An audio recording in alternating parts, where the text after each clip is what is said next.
only the most educational song we have in the vast KPEL library for Justin Centanni. Okay, you just cracked me up. Good morning, sir. Good morning, Rob. Oh, Go Patriots. oh man! Oh gosh, you're getting it right back to back, Bernie. Dude, The enemy of my enemy is my friend, Bernie. Yeah. All right, that's my very mature response to that. Good comeback.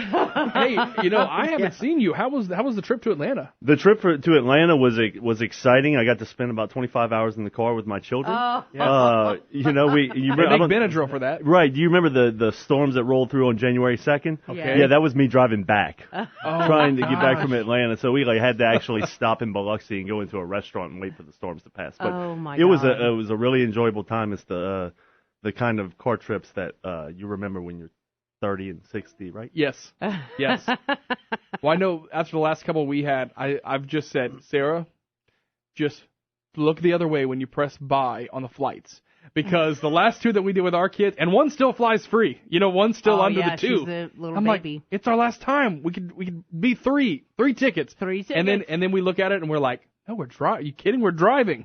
Every time. We're driving. So I'll give you the funny story now. I think my daughter's probably been dropped off at school now, so she won't hear this. There was a little bit if you are in the car, Marie, turn it off. she gets car sick, and so we gave her a barf bag. Yes, right? Yes. Sure. She had it, and she had to throw up. She had it, and she missed the bag. Oh, poor baby. Best laid plans. Best laid plans. Aww. Wow. These things happen, but she's going to remember that Those too. are the stories you tell at her wedding, That's right? right. Those are the things that are ready. Wow. Daddy, no, don't tell that story. So we're now over the hump with the school year. Yes. We're on the back end of it. Things rolling right along. Any update on Westside? On Westside Elementary School, we had a meeting last week where FEMA is unsurprisingly dragging its feet. Yes. Dealing with the federal government is never easy. It certainly tries your patience.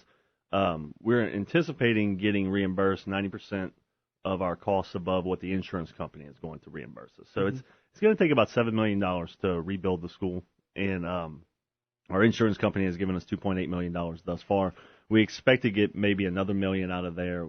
There's some disagreement on what is considered mitigating future flooding and what is rebuilding to like, kind, and quality. Gotcha. Okay. And so above any cost above that, we're anticipating getting reimbursed 90% from FEMA. Cool. All right. Nice, yeah. Well, and like you said, you brought the parents into the discussion way early on about what they wanted to do, whether they wanted to be there or use part of the school or stay where they were. And it seemed like the parents really wanted to let's just while we're out of here, let's just get with a new school. Absolutely. All right, cool. Some other things going on as well. Right. So we want to talk a little bit about taxes. There was some discussion about whether or not the board would consider putting forth to voters a property tax. Then it came back and there was discussion about the sales tax. So where does it sit? There are 4 ideas that are kind of out there. Tell me, if you would, more about that. Okay, so there are, at this point in time, we have decided through several votes and a couple of different meetings to focus on a half-cent sales tax. The 4 ideas out there right now are varying lengths. One is 10 years, one is 15 years, and then the other difference between the two is one of them we would bond out. We would sell bonds for the money and start building, and then the other 2 are kind of pay-as-you-go, where just like anyone else, you want to buy something, you wait till you have a little money. You save it, you put the money in the bank, That's right. And when you have enough money to buy something, you buy something. Now, how will the discussion go from this point on as far as not only the school board and members, but the availability for the public to look at the ideas and to be part of that discussion? So on February 15th is when we're going to meet and consider calling the election. And at that meeting, we are going to choose which sales tax configuration we think best meets the needs. We're going to choose a list of projects that meets the funding level for the taxation that we choose, and then we would actually approve 2 resolutions, one calling the election and one basically putting forth a contract with the voters saying, here is the tax level, here is the list of projects that we would like to accomplish, and you can take this document and monitor what we're the doing. Progress is. Yeah, that's that we're right. actually fulfilling. Because I've said many times that I think anything that gets put forth, it needs to be limited in duration. It needs to be a short project list. You need to take a bite that you can chew, and I think that's what we're going for. And will it be specified that way? Absolutely. Okay. And the ballot language, the language that you read when you go into the polling place, will reference the resolution that I'm talking about. So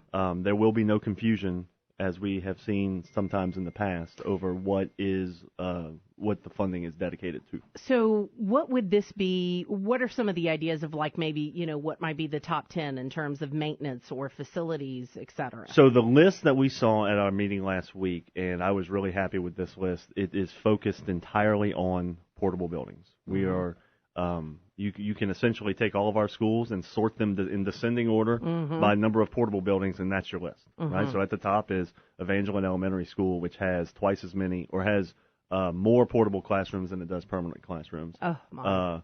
Prairie Elementary School, which I think has 30, I'm going to try to remember these numbers, 32 portable classrooms right there at the corner. In the case of Prairie, it would make a lot more sense to rebuild somewhere else off of that corner.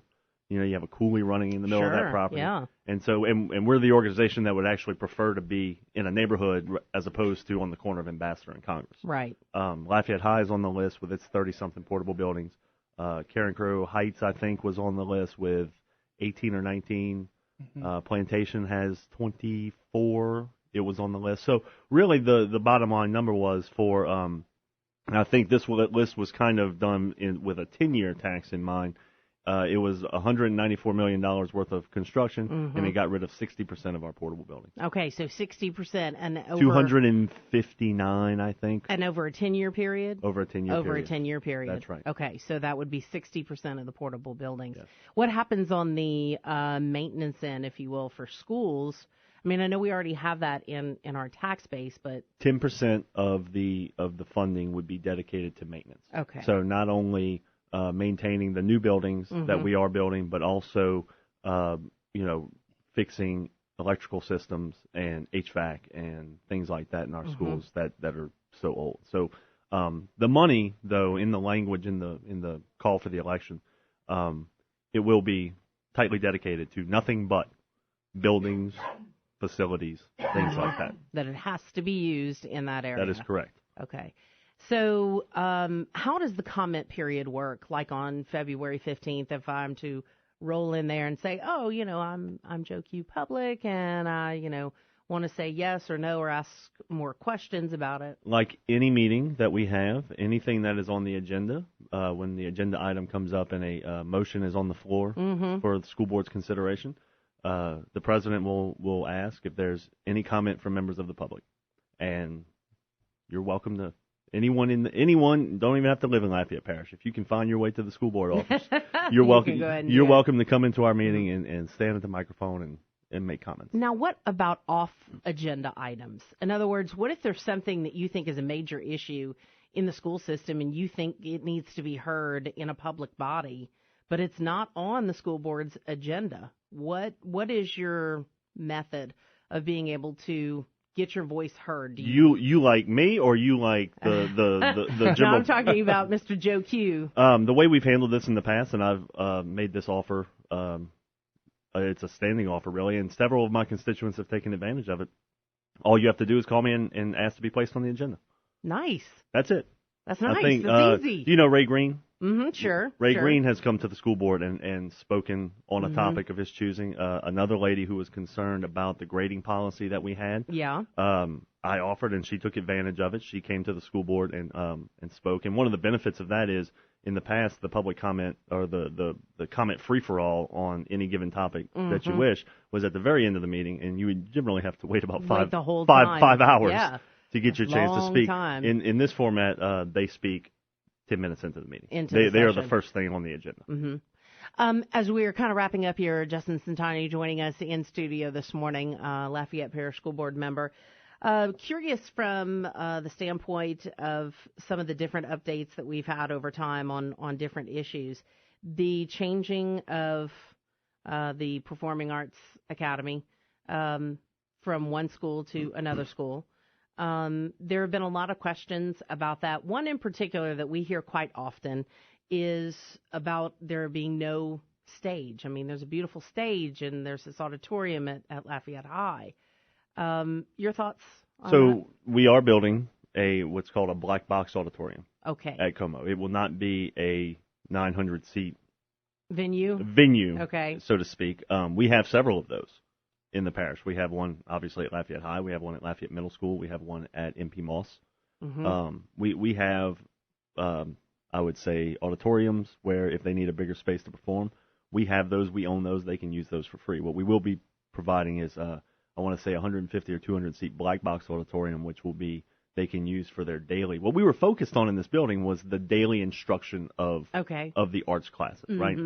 And that's your strings classroom, your dance studio, and a small auditorium where they can teach the theater. Because one of the things that I never hear or rarely gets brought up is that this assumption that the performing arts program had all the facilities they needed at Lafayette High. Well, at Lafayette High, the strings classes are in a portable building. The piano classes are in a converted conference room. Really, the only thing they had was an auditorium that floods. Yeah. That's all they had. And remember that, and right before one of your, legendary meetings of your district, the flooding happened. That's it right. had to be moved out to the hallway. Yeah. That's right. I think we all remember Alex Labatt reporting from there and walking in it. And well, those were my feet in his story. Those were my feet. So one of the things that we wanted to do when we moved it was let's support this because it is our most popular program. Let's support this and let them become what they can become by giving them the facilities that they need to really deliver quality education. Well, Justin, as usual, we appreciate your time and always giving generously of your time to come and talk with us. Of course, anytime, Bernie. We appreciate it. All right, so if you live in his district and you want to get on that agenda, they just call your office, right? They call my cell phone is on the school board website. My email, I know, but that's just cool. I'm glad you do that. Well, I mean, this idea that we don't want public comment is false. What we do want is to be able to serve the constituents. And if they show up and ask a random question that we don't know is coming, then we might not have the appropriate staff member there to answer it. Mm-hmm. And they may feel like it's a wasted trip to the school board office. Sure. But if they do give us a little bit of heads up on what their question is and what their idea is, we welcome them. And we want to make sure that we have the ability or the right personnel there to address their concerns. All right, Justin Centanni has been our guest. Thanks for your time again today. Thank you, Bernie. All right, coming up now on 7:55.